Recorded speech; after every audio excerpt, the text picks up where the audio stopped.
one of the healthiest cuisines on earth. Mountains of fresh herbs and vegetables, meats either grilled or steamed, absolutely nothing processed. Everything fresh and balanced. Welcome to the warm, generous world of Lao food.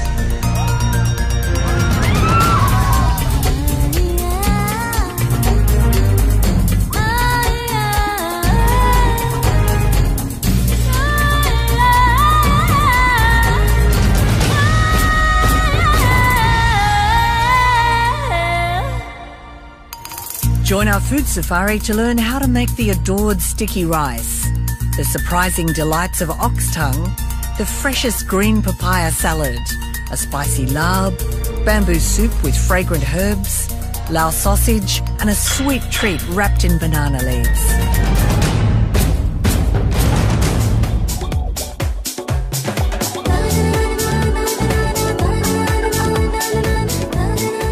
To describe Laos food, I think it's a combination of sweet, sour, salty, bitter, and very, very spicy. Yeah.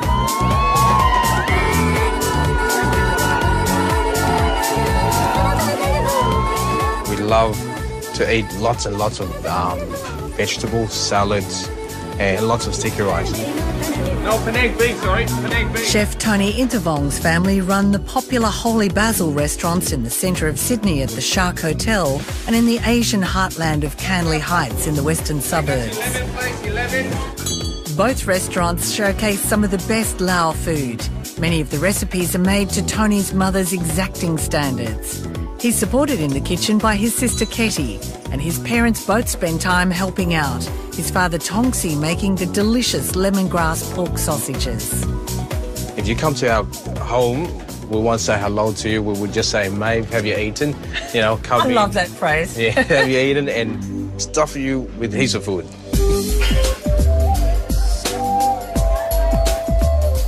Laos food won't be Laos food without sticky rice.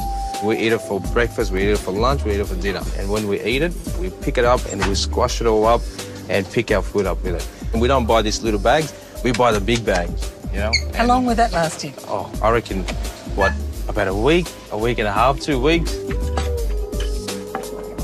We love chili. We call it bakpet, and we use them quite a lot. We use them in salad, in soup, everyday thing, must have. When friends, all that stuff get together, we make papaya salad. So if there's about 20 friends, we sit all around in the circle. Yeah. So they ask for your age. If you're 20 years old, they put 20 chili in there. No. If you're 30, you put 30 chili in there and they start pairing. You wouldn't want to be 80. No. But we call it Laos fish sauce. Laos fish sauce. Yeah, like made from anchovy fermented fish, and this one is already been made, so it's already a liquid. But some of them you can buy a big, massive chunk of fermented fish that we can make gel with it as well, with the fermented That's a sort fish. of chili dipping sauce. Yes, the dipping sauce. So every Laos house must have this. The flavour, it's salty, it's creamy. This is the soul of Laos. Yeah, this is what they call papaya in English. We all know that, but in Laos we call it bakhung. So to tell if it's a good bakhung, you always look at the bottom. Once it starts going all black, that means it's not nice and fresh. So and you need it really hard and green, don't you? Yes. To make this papaya salad, we need it very, very hard. Does it have a flavour, Tony? No flavour at all. Very bland and very there's no taste. Only the texture of the crunchiness. Yeah. How important are herbs in the Lao kitchen? It's very important. That's why majority of the Laos people behind the backyard, we grow our own herbs and vegetable. The lemon basil, we use that in soup, in stews, in salad as well. It's the most amazing aroma, isn't it? It's lemony and basil. Yeah, exactly. This one here is lemongrass. Laos people, we don't buy this. We mainly grow them at the backyard. Kaffir lime leaf, we mainly use that for our soup, and we can kind of roll this up, slice it very thin, and mix it with our salad as well. Majority of Laos people have their own trees at home.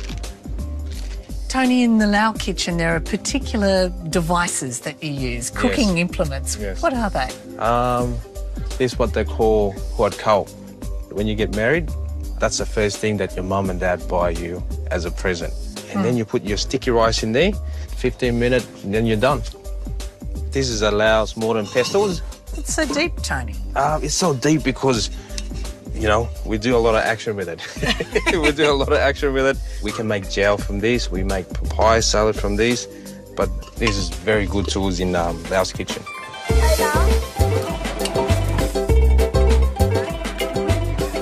In every Lao kitchen, you'll hear the pounding of the deep mortar and pestle, or kolk and sa. And they're making the amazingly fresh green papaya salad, or tamakum. Did I say it right? Tamakum, yes.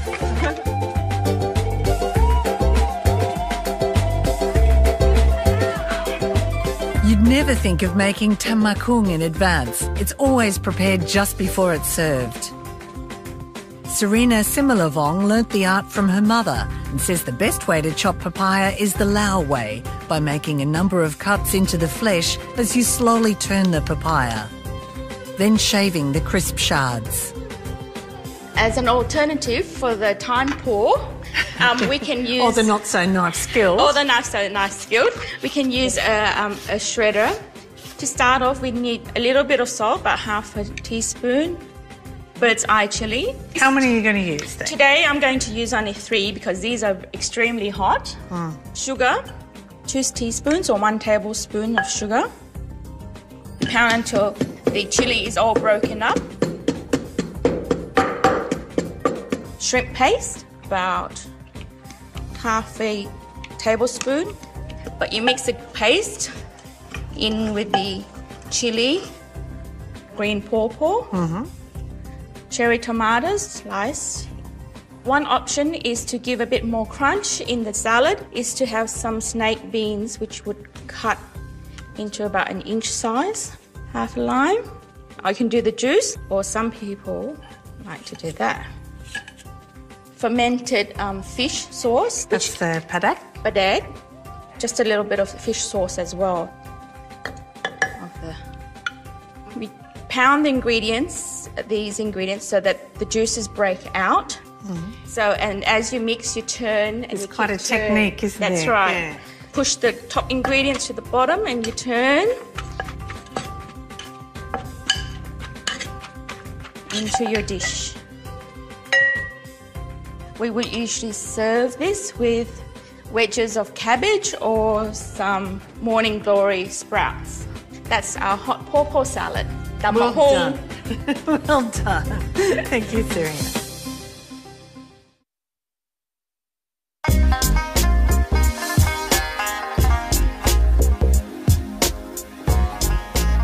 Sticky rice is crucial to Lao cuisine. Most families buy about 10 kilos a week and each night soak the rice, ready to use the next day in many different and ingenious ways. Stephanie Savanavong loves the many Lao traditions she grew up with, including making the chili dipping paste, or jows. The distinguishing thing between the Laotians and all the other Asian neighbours is their preference for sticky rice at every meal. Is it hard to do? No, once you get the technique right, you'll be fine. Stephanie soaks her rice overnight, ready for the steamer. Pour out the excess water. It drains out a little bit. Put on the lid, which is also made out of bamboo. So after about 10 minutes, the steam should have cooked the sticky rice. So how you'll find is that it's come up nicely. The grains are very translucent now. Now we have to flip it, and you have to flip it once, otherwise it'll cause another unrest Okay. in the family. In the family. Yes, so just do like this, squish it down and flip. Oh, that's so clever. And you flipped it perfectly. And then you leave it there for about 5 minutes now. You can leave the lid off, flip it onto a platter, and it comes. You can see the steam escaping. Gather them, all the grains together into a bowl and pop it in. And that keeps it warm for quite a while, those Yes, baskets. that's right, because the weaving is so tight.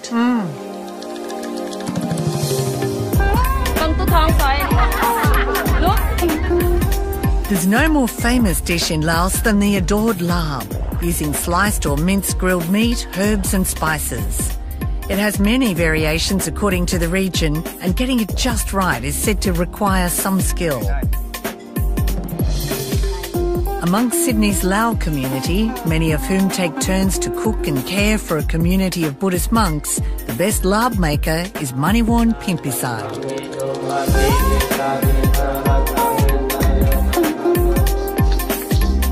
She likes to toast her sticky rice fresh each time, using a dry wok and then pounding it into a powder to give a toasty flavour and rounded texture to her lab, which uses beef fillet cooked in a clever bamboo skewer. The beef is sliced finely. Thin slices of tripe are added, along with fresh and dried chilies. Ground rice. Beautiful fine kaffir lime leaves. Yeah, and then spring onion, that mint, and then coriander.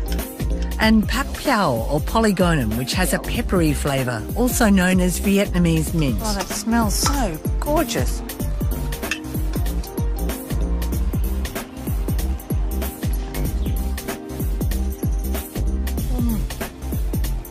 Oh, beautiful fresh flavour. It is spicy and a little bit sour, just like you like.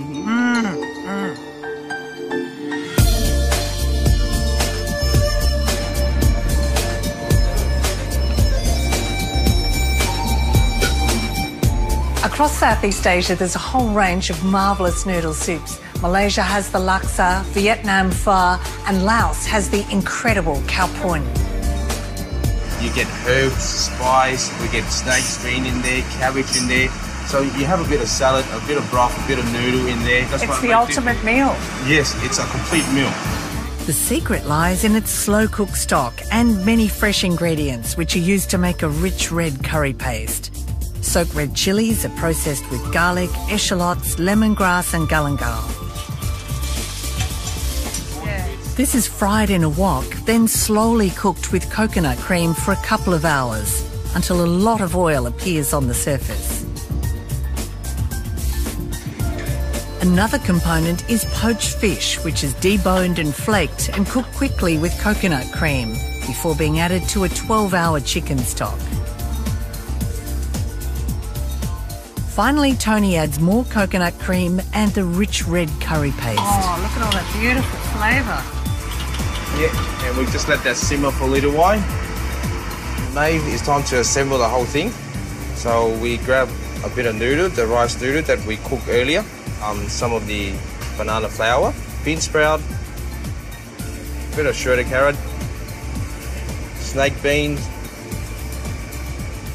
cabbage, and we pour in the broth.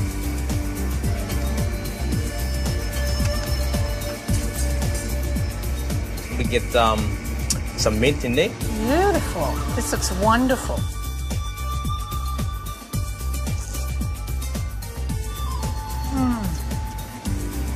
I think my mum's happy that I can cook this now. That is fantastic. I've been a devotee of laksa for a long time, but I think I'm now an even more devotee of khao pun. Wow. Oh. One of the much-loved vegetables in Laos is fresh bamboo, the tender new shoots of the bamboo plant. And there's no comparison between fresh and canned. One of the favourite uses is a beautiful soup made only in the wet season.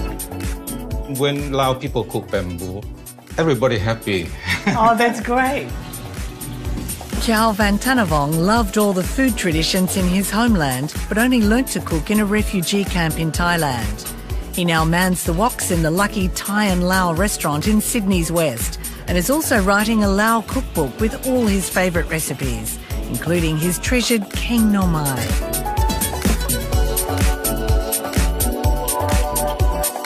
They have to cook in the big pot. After that, they bring to share to the neighbor to exchange friendship. What a beautiful tradition. And always in bamboo season. In bamboo season, yeah. And we only use this soft part, this part of it. So you just put that into boiling water? Yeah, boiling water for 10 minutes. Yeah, just it's come out like this part of it. How lovely. And you've got very special herbs that you use. Yeah, I got the yanang, which is a special herb here. So it's a vine, is it? Yeah, it's fine. And you start squeezing. Kyo scrubs the leaves of the yanang vine together in water to extract their juice, which is the basis of the soup. Pork stock. Pork stock. Pork stock and one. Okay, before the soup is boiled, we start with this sauce. Padek? Yeah, padek. And the fish sauce. Together. When the soup starts boiling, I just put pork belly.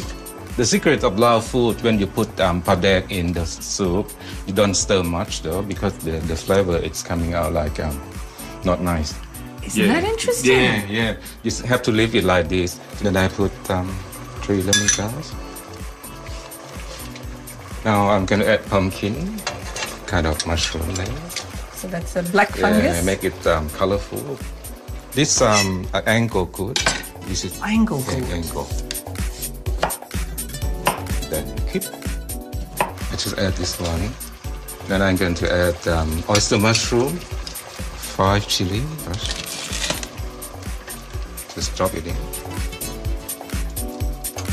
Finally, Kyo spoons in more yanang, some sugar and a pinch of salt. Then sticky rice paste as a thickener and fragrant lemon basil leaves. Beautiful. Put more chili. More chili. More chili.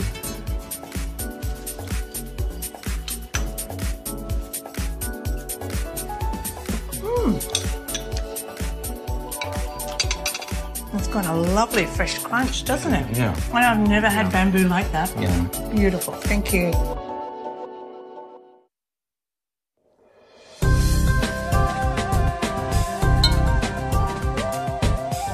Rice is also the key ingredient of a wonderfully crunchy rice ball salad called Nam Khao, a favourite dish of restaurant owner Minnie Low, who serves it in her popular Green Valley restaurant and at home. It's one of those dishes you sit around with your girlfriends and just eat forever. Oh, that sounds really nice. The rice balls start with a red curry paste made with soaked red chillies, kaffir lime rind, shallots, galangal, lemongrass and shrimp paste. These are then pounded into a coarse paste. I've got shredded coconut, which I've soaked in warm water, and I'm going to use that water later. Minnie adds the coconut to steamed jasmine rice, pops in some crab meat, the fresh red curry paste, fish sauce, some sugar, and an egg to bind it all together. Not squeezing it, just breaking, just separating the rice grains. She rolls the rice mix into balls. There we go. And to make them extra crunchy when they're fried, dips them into a sticky rice slurry and beaten egg.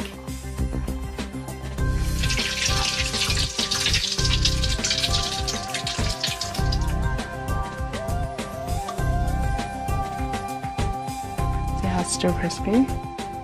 To make the rice ball salad, Minnie starts by crumbling fermented pork, which has been curing for 3 days, mixed with garlic and shredded pork skin. So this is part of the Lao love of sour flavour. Yeah, this is like the Lao ham. Minnie adds fish sauce and lime juice, some chiffonaded kaffir lime leaves, then the crunchy rice balls, peanuts, spring onions and coriander. She likes to serve it sang choy bao style in little lettuce cups or on beetle leaves. I can't wait to taste this. Thank you, Minnie. I love those flavours, all the fresh herbs as well. You taste the sourness of the pork? Yeah. But for people who don't have pork, like I said, I normally just slice the lime with the skin on and just toss that through. Oh, it is fantastic. Thank you so much for sharing this.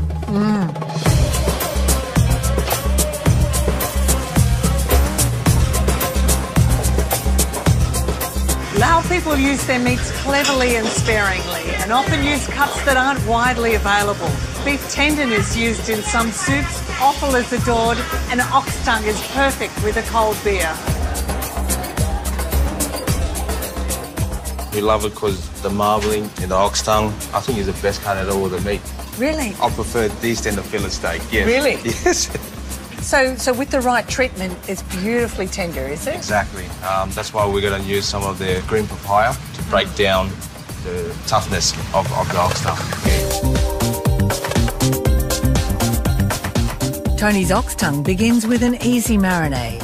He adds salt, sugar, white and cracked black pepper, fish sauce, some light soy and oyster sauce, and shredded papaya. To get all the enzyme out, the more you put, the softer you get. Some crushed garlic and chopped brown onion are added, and the ox tongue left to marinate for a day. Tony likes to make a jiao or chili-based dipping sauce to serve with the ox tongue, which includes garlic, chili, sugar, lime juice, fish sauce, coriander and shallots. So we just have to try to scrape it off and then straight away put it in the grill. From the moment we take it out of the grill, we cut them straight away and eat them straight away. But you're not flipping. It's Yeah, one exactly. flip. Just one flip, that's it. You want that nice pattern as well. Smells really lovely cooking. Yes, I hope you like it. Yeah.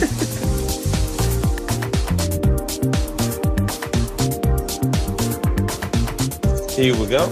Okay, here we go. Cheese.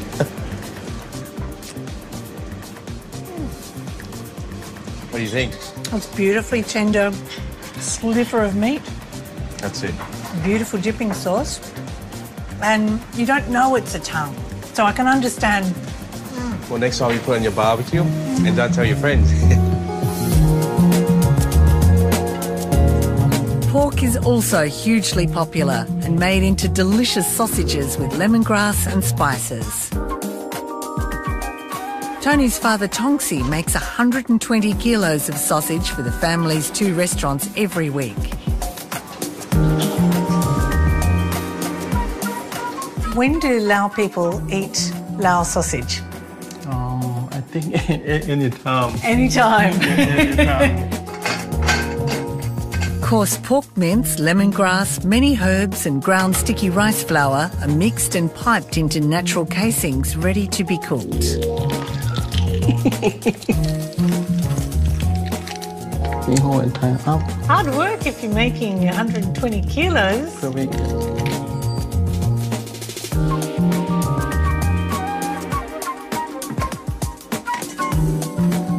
Yeah, 3 minutes. Look like this color. If you try, I try to Will you? together. Thank you. Okay. That is a beautiful pork sausage. Chunky, beautiful flavour, nice herbs. Thank you so Okay, much. Thank you very much. Thank you Thanks a lot. very much. There are some great finds in the Lao sweet world. There's Kanam Kok, or little rice flour cakes cooked over a griddle. They're sweetened with coconut milk and sugar and often have fresh corn kernels and spring onions added. And khao tom, sticky rice wrapped in banana leaves ready to be steamed or grilled. No Lao celebration ever happens without them. Khao tom is about a Lao traditional celebration, like a baby christening, wedding, or any things to do with the Buddhas, the monk. That we make this one.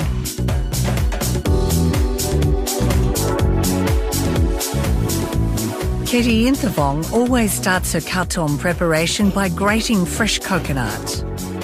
I think it's lovely the way that you say, this is how my grandmother did it and this is how I do it. You want to remember the old things and you keep doing this one.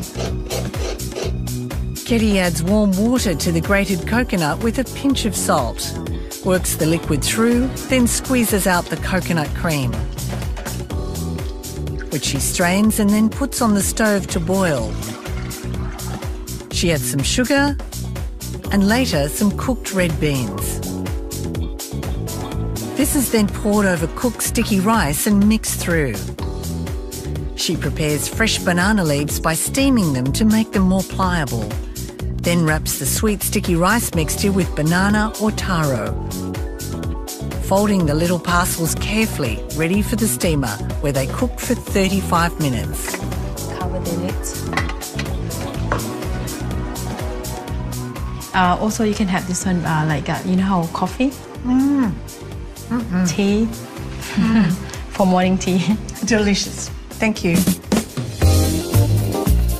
On our next food safari, the rustic flavours of Polish food, from smoked sausages to just picked forest mushrooms, hunter's stew and a show-stopping cheesecake.